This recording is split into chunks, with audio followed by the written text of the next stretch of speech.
Halo, assalamualaikum. Nama saya Jitsu Derajat. Saya berasal dari Indramayu dan saya lulusan SMA Negeri 1 Tresi. Saya membuat video ini cuma mau berbagi tentang cerita saya, tentang bagaimana keadaan saya dan bagaimana saya mempelajari pendidikan dan menerima pendidikan di SMA Negeri 1 Tresi.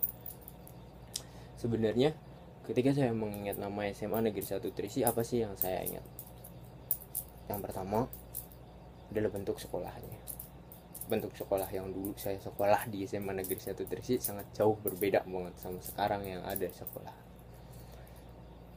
Pembangunannya merata, masjid ada, dan semuanya fasilitas untuk siswa-siswanya begitu sangat komplit. Nggak kalah sama SMA-SMA lain. Dan yang kedua adalah kualitas pengajarnya. Kualitas pengajar di SMA Negeri 1 Tresi ya mungkin setara dengan SMA-SMA lain. Bahkan menurut saya jauh lebih baik SMA Trisi daripada SMA-SMA lain. Karena apa? Karena saya tahu banget guru-guru di situ dengan mendekatkan dirinya, mencoba mengenal siswanya, mencoba memahami siswanya, dan berusaha menjadikannya dan memasukkan pelajaran ke dalam apa yang mereka sukai. Itu yang saya pelajari dulu banget pas waktu sekolah di SMA Negeri 1 Trisi. Nah, dan yang ketiga mengenai prestasi. Apa sih prestasi saya? Apa sih yang saya yang saya istilahnya banggakan dalam sekolah saya di SMA Negeri 1 Trisi? Saya masih bingung jawabnya apa. Karena saya adalah siswa yang tidak berprestasi sama sekali di SMA Negeri 1 Trisi. Banyak banget siswa-siswa yang berprestasi di situ, tapi saya tidak ambil bagian dalam prestasi tersebut. Mungkin prestasi terbaik saya ya cuman kenakalan di dalam sekolah. Sering bandel, sering istilahnya hal-hal negatif di dalam sekolah. Yang itu yang terpenting adalah sikapi yang baiknya, buang yang buruknya. Mengenai pengajar, saya bekerja dengan sangat baik dan berkomunikasi sangat baik dengan guru-guru saya dulu pas waktu mengajar. Di antaranya Pak Hartono, Pak Andri, Ibu Indasa, kalau masih ada mungkin Mas Cahyudin, tapi katanya sekarang udah pindah dia. Itu satu-satunya guru saya yang jadi motivasi hidup buat saya. Di antaranya adalah Pak Mas Lani dan guru-guru yang lain, Pak Darwan, Pak Soleh, Pak Darsim. Itulah guru-guru saya. Beliau sangat teliti banget mengajar murid-muridnya. Dan apa yang saya pelajari dari beliau, saya belajar tentang bagaimana cara mendekatkan diri, bergaul dengan orang-orang asing, bergaul dengan orang-orang sekitar. Itu saya pelajari daripada asing. Saya belajar berkomunikasi, tentunya menggunakan bahasa Inggris, dan bagaimana menggunakan bahasa Inggris dengan baik dan benar. Mungkin saya belum bisa, tapi sedikit saya mengerti tentang apa yang saya pelajari dari Pak Andri. Tentang belajar ketelitian. Belajar ketelitian saya belajar dari Pak Soleh. Beliau sangat tekun mengajari saya matematika. Dia sangat mengerti dari tahap ke tahap, bahkan dari siswa yang tidak mengerti pun dijelaskan sedetail mungkin oleh beliau. Dan saya diajari juga tentang kekerasan. Ibaratnya menghadapi kekerasan bukan dalam artian kekerasan berantem, bukan dalam artian kekerasan dalam bela diri, bukan. Tapi kekerasan menghadapi ke dunia luar. Dunia luar memang terlihat bagaimana sih Anda menyikapi dunia luar itu. Bahwa dunia luar itu memang kita harus hidup sendiri dan harus hidup berani. Mati sekali, hidup sekali. Itu saya pelajari dari Pak Darwan. Ketika kita tidak kuat, maka kita ditindas. Ketika kita kuat, maka kita akan berusaha lebih baik lagi, dan lebih baik lagi. banyak banget yang saya pelajari dari kualitas itu mengenai prestasi tadi. Dan saya cita-cita pengen meneruskan kuliah saya, pengen kuliah, pengen yang namanya melanjutkan pendidikan dari SMA ke perguruan tinggi. Tapi apa daya, saya tidak mampu.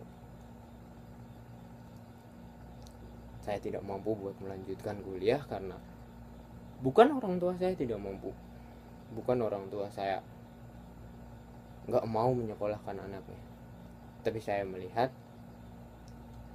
sudah waktunya cukup bagi diri saya, dan saya mencari uang itu sendiri. Dan kalaupun saya melanjutkan kuliah saya, itu dengan uang sendiri, tanpa embel-embel dari orang tua. Karena saya tahu betapa susahnya orang tua buat menyekolahkan saya. Biaya perkuliahan memang sedikit lebih mahal dari biaya SMA. Bahkan lebih mahal, jauh lebih mahal. Tapi saya nggak tega melihat ibu saya, melihat ayah saya bekerja terus-terusan sampai tua tanpa menikmati hasilnya apapun. Akhirnya saya ambil jalan pintas dengan mendaftar ke luar negeri, yaitu tujuannya yang pertama adalah Korea. Saya pengen banget niat kerja cari uang Korea, dan konon katanya penghasilannya jauh lebih besar daripada Indonesia. 2008 saya ikut tes bahasa Korea, namun saya gagal karena saya waktu itu baru lulus sekolah, kerja, dan tes, dan saya cuma belajar 1 bulan. 1 bulan itu saya memang benar-benar nggak menguasai banget bahasa Korea itu apa. Tapi di tahun berikutnya, tepatnya tes berikutnya di tahun 2010, saya lulus. Kemudian saya berangkat ke Korea 2011, dan proses berangkat ke Korea itu 1 tahun. Itu saya. Ada juga yang 6 bulan, ada juga yang 2 tahun, ada juga yang nggak berangkat, ada juga yang pokoknya istilahnya macam-macam cerita. Mereka punya cerita sendiri tentang bagaimana Korea. Kenapa saya tujuannya ke luar negeri? Karena saya tahu saya bukan orang punya, saya bukan orang yang istilahnya mampu. Kalau bukan saya sendiri, kalau bukan diri saya sendiri, siapa lagi yang berhak buat menentukan jalan hidupnya? Saya rasa apa yang saya dapatkan, apa yang saya usahakan, semuanya yang patut diperjuangkan. Kemudian setelah saya 3 tahun di sini, tepatnya besok saya genap 3 tahun saya di sini. Apa yang saya dapat? Ya mungkin saya nggak mau berbicara lebih, dan kalian sudah punya pemikiran sendiri, dan kalian juga bisa tahu tentang pendapatan tenaga kerja luar negeri, khususnya di Korea, itu pendapatannya gimana dan pendapatan hasilnya berapa. Mungkin kalian juga sudah tahu dan mengerti. Alhamdulillah, di sini pun saya difasilitasi oleh negara Indonesia tentang pendirian perkuliahan. Jadi Universitas Indonesia yang ada di Indonesia membuka cabang di Korea, yaitu Universitas Terbuka. Alhamdulillah saya juga daftar. Saya juga sekarang udah semester 4, dan keinginan saya buat melanjutkan kuliah saya tercapai.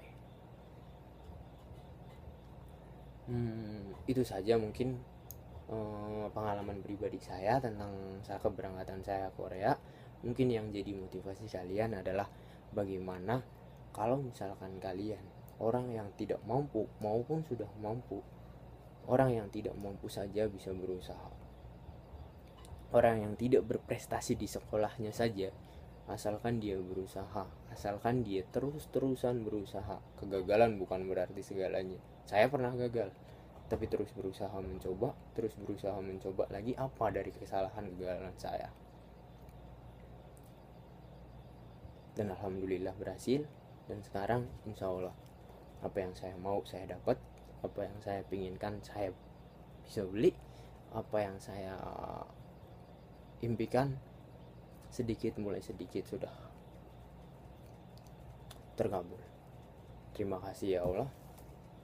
Dan saya bangga banget bisa mengenal dan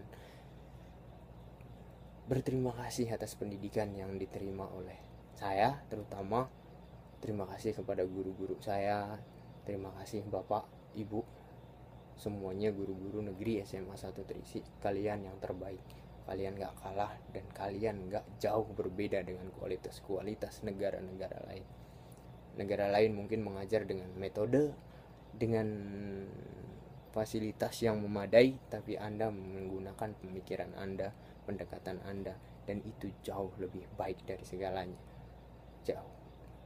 Karena saya sebagai murid Anda, saya ngerasa nyaman diajar oleh Anda. Terima kasih. Mungkin sekilas nanti beritakan, saya gabungkan videonya tentang bagaimana saya menjalani liburan ketika saya tidak bekerja di sini. Ketika saya diberi hari libur, ketika saya diberi kebebasan buat jalan-jalan, buat senang-senang, tentunya ketemu sama teman-teman satu negara. Assalamualaikum warahmatullahi wabarakatuh.